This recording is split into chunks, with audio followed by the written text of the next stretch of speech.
নমস্কার বন্ধুগণ, লাতেহার সিরিজের আরেকটি পর্ব নিয়ে আমরা আজকে আবার হাজির হয়েছি। আগের পর্বে আমরা দেখেছিলাম কিভাবে লাতেহার থেকে নেতারহাট যেতে হয় এবং তার মাঝে কি কি ঘোরার জায়গা আপনারা যেতে পারেন। আজকের পর্বে আমাদের গন্তব্য হচ্ছে মহুয়া দানোর এবং সেখানে সুবিশাল এবং সুন্দর কিছু জলপ্রপাত দেখা। আশা করি আগের পর্বের মতো এই পর্বটিও আপনাদের ভালো লাগবে। আর যদি ভালো লেগে থাকে তাহলে অবশ্যই আমার চ্যানেলটিকে লাইক, শেয়ার এবং সাবস্ক্রাইব করতে ভুলবেন না যেন। তো চলুন আজকের পর্ব শুরু করা যাক।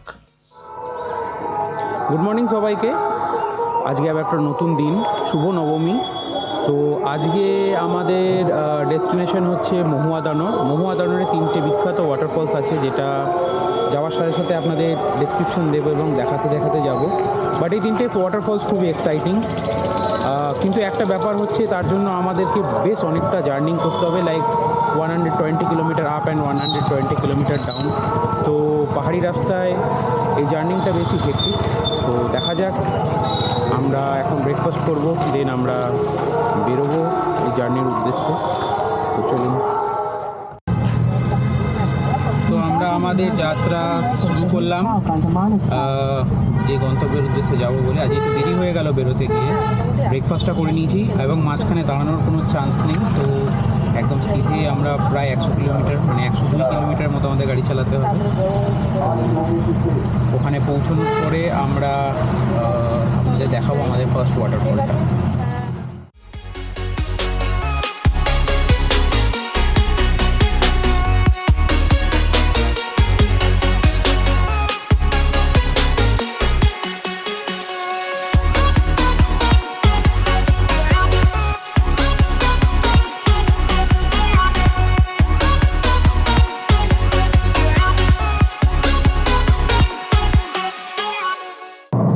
তো আমরা আমাদের প্রথম ডেস্টিনেশনের প্রায় কাছাকাছি চলে এসেছি।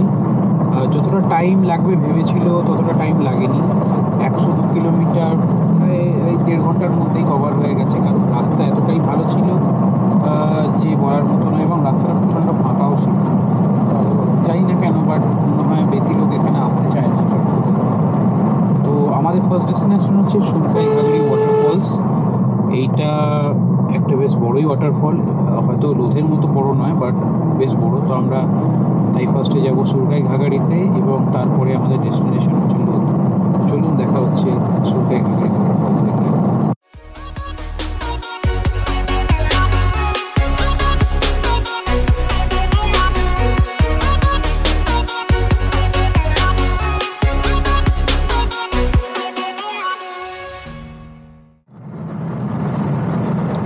হ্যালো সবাইকে। মনে হচ্ছে সুরকাই ঘাগরিটা যাওয়া যাবে না, কারণ সুরকাই ঘাগরিটায় রাস্তাটা ঠিক নেই অ্যাকচুয়ালি। ওখানেও রাস্তা তৈরি হচ্ছে। তো প্লাস সুরকাই ঘাগরির আরেকটা প্রবলেম হচ্ছে, রাস্তা যেখানে শেষ হচ্ছে ইনফ্যাক্ট সেখানের থেকেও আরও 2-3 কিলোমিটার হেঁটে ভেতরে ওই ওয়াটারফলসটার কাছে যেতে হয়। তো তার জন্য লোকালরাই রেকমেন্ড করলো যে সুরকাই ঘাগরিটায় না যেতে, স্পেশালি যারা গাড়ি নিয়ে আসছেন বা ফ্যামিলি নিয়ে আসছেন।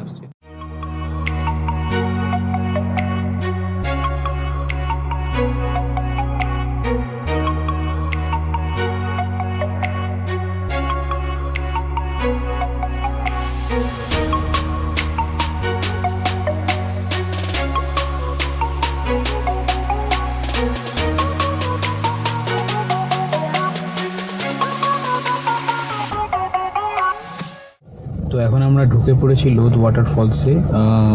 মানে এক্স্যাক্টলি পুরো ঢুকে পড়েছি বলবো না, ওদের একটা চেকিং গেট আছে, সেই চেকিং গেটের সামনে আমরা দাঁড়িয়ে আছি। তার থেকে আরও 1.5 কিলোমিটার ভেতরে লোধ ওয়াটারফলসটা। তো এখানে সম্ভবত একটা পার্কিং চার্জেস লাগে এবং গেট খোলা বন্ধ করা হয়। তো দেখা যাক কীরকম কী চার্জেস লাগে, সেগুলো আমি বলে দেবো।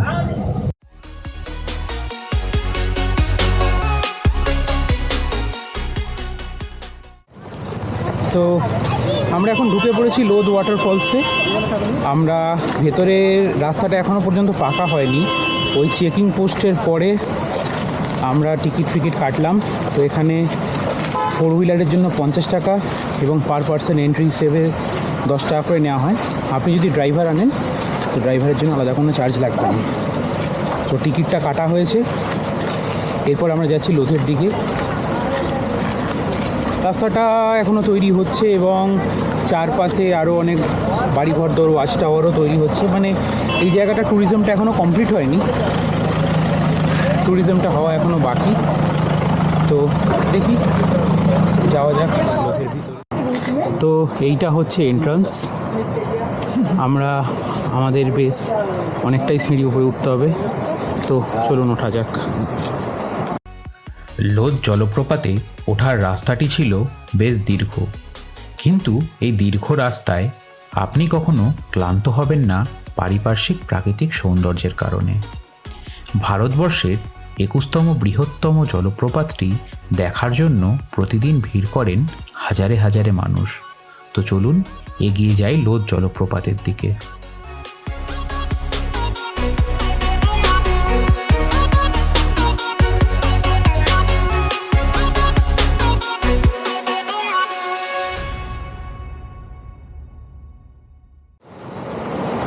তো এই আপনারা দেখতে পাচ্ছেন লোধ জলপ্রপাতের সবথেকে সুন্দর ভিউটা এখান থেকে ভিউটা স্টার্ট হয়ে গেছে। আমাদেরকে আরও উপরে যেতে হবে ওখানটা পৌঁছানোর জন্য।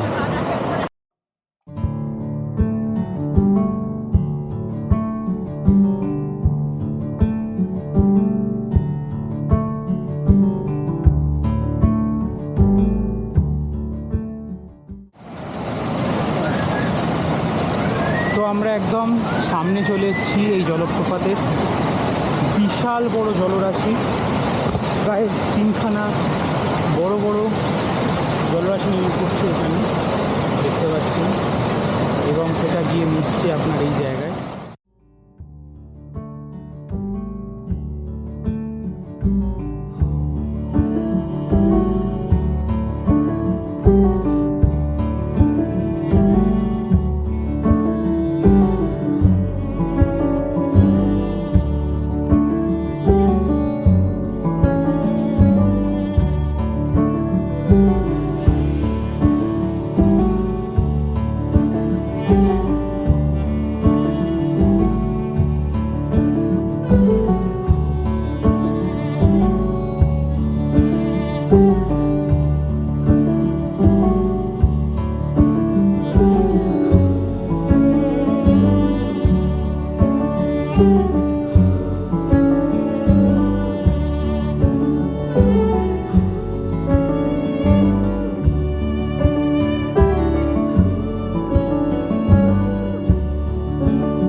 দাঁড়িয়ে আছি লোধ ওয়াটারফলসের সামনে।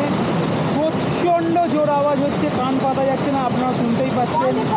প্রচণ্ড রোদ, সেটাও প্রচণ্ড এক্সস্টেড হয়ে গেছে। বাট সিনারিটা দেখার মতো। আপনারা নিশ্চয়ই এই সিনেম্যাটিক শটটা দেখেছেন, তাহলে বুঝতে পারছেন যে এখানে দৃশ্যটা অসাধারণ সুন্দর। মানে এত বড় একটা জলপ্রপাত, মানে যেটা আমি কখনো দেখিনি।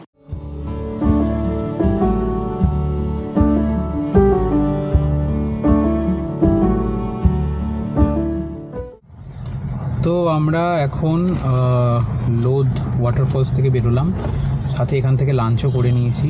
খাওয়ার অপশান খুবই লিমিটেডই ছিল এখানে। ডিমের পোচ আর ম্যাগি ছাড়া খুব একটা বেশি অপশান এখানে পাওয়া যায় না। আচ্ছা, আরেকটা কথা, এখানে পার্কিং নিয়ে একটু সমস্যা আছে, যেটা আমি সবাইকে বলতে চাই। বাইরে গভর্নমেন্টের তরফ থেকে যে পার্কিং ফিসটা কাটা হয় 50 টাকা, যেটা আমি বলছিলাম, সেইটা ওদের নির্দিষ্ট জায়গা আছে। সেই জায়গা ভরে গেলে তার আগে পিছনেও সব জায়গা আছে, সেখানের জন্য আবার আলাদা করে চার্জ দিতে হয়। জানি না এটা কী ধরনের নিয়ম, বাট ঠিক আছে, 20 টাকা সেটার জন্য এক্সট্রা নিল, আমাদের আর বলার কিছু নেই। তো এখন আমরা যাব হচ্ছে সুখাবান্ধা ওয়াটারফলস। তো চলুন যাওয়া যাক। তার আগে একটু পেট্রোলটা হয়তো ভরিয়ে নেব। তো চলুন, দেখা হচ্ছে সুখাবান্ধাতে গিয়ে।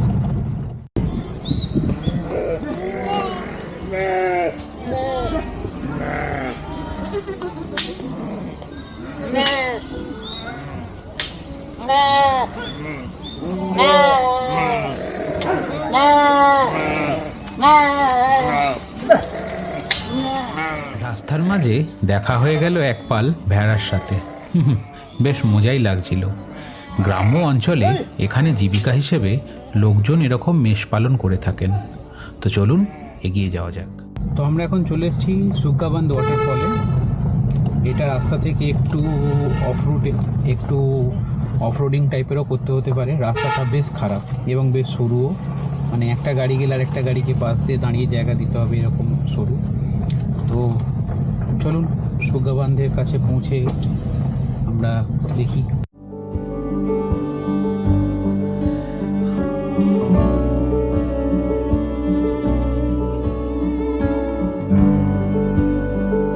এখন এসে গেছি সুগ্গাবান্ধ ওয়াটারফলসে।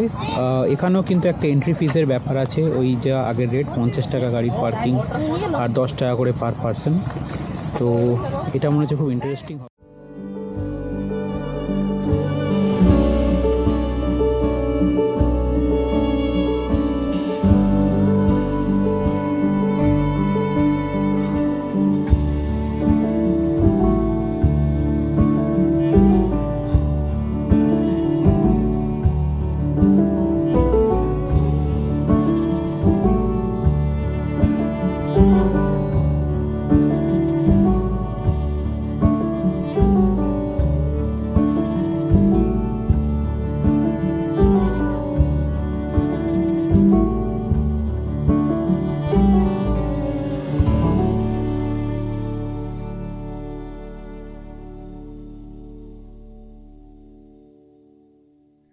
সুগ্গাবান্ধ ওয়াটারফলটি পালামু টাইগার রিজার্ভের খুব কাছেই অবস্থিত। 80 ফিট লম্বা এই জলপ্রপাতটি একটি সুন্দর ল্যান্ডস্কেপকে তুলে ধরে। যদিও বা অক্টোবর মাসের এই সময় জল খুবই কম থাকে ওই ওয়াটারফলে, কিন্তু বর্ষাকালে ওই ওয়াটারফলে আপনি পেয়ে যাবেন অনেক জল এবং দরকার পড়লে কিছুটা স্নানও সেরে নিতে পারেন। পুরো জায়গাটি ছিল প্রচণ্ড রকমের পাথুরে এবং বালিতে ভর্তি, তো পিছলে পড়ার একটা সম্ভাবনা থেকেই যায়। যাই হোক, ওয়াটারফলটি বেশ নজর কাড়া এবং ইউনিক ছিল। তো চলি পরবর্তী ডেস্টিনেশনে। তো সুগ্গাবান্ধের পর আমাদের তো অ্যাকচুয়ালি বাড়ি চলে যাওয়ার কথা ছিল, কিন্তু আমরা হঠাৎ করে আরেকটা ওয়াটারফলসের খোঁজ পেয়ে গেছিলাম যেটা যাওয়ার সময় পড়েছিল। তার নাম হচ্ছে মির্চাইয়া ওয়াটারফলস। তো ফাইনাল ডেস্টিনেশন আমাদের মির্চাইয়া ওয়াটারফলস, ওটা দেখবো, দেখেই তারপরে আমরা বাড়ি থেকে রওনা দেবো। তো চলুন যাওয়া যাক মির্চাইয়া। তো এখন বাজে 4টে, পড়ন্ত বিকেল, এবং আমরা মির্চাইয়া ওয়াটারফলসে এসে গেছি। মির্চাইয়া ওয়াটারফলসটা বেশ সুন্দরই দেখতে, যদি না আসতাম তাহলে হয়তো মিস করতাম। যাই হোক, চলুন মির্চাইয়া ওয়াটারফলসের কিছু শর্টস দেখে নিই আমরা।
এটাই আমাদের আজ লাস্ট ডেস্টিনেশন। দেখতে পাচ্ছেন মির্চাইয়া ওয়াটারফলস, বেশ সুন্দর দেখতে কিন্তু ওয়াটারফলসটা ছোটোর ওপরে।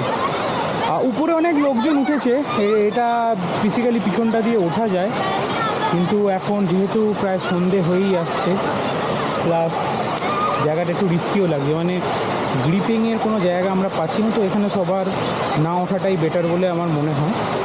তাও দু একজন উঠেছে সাহস করে।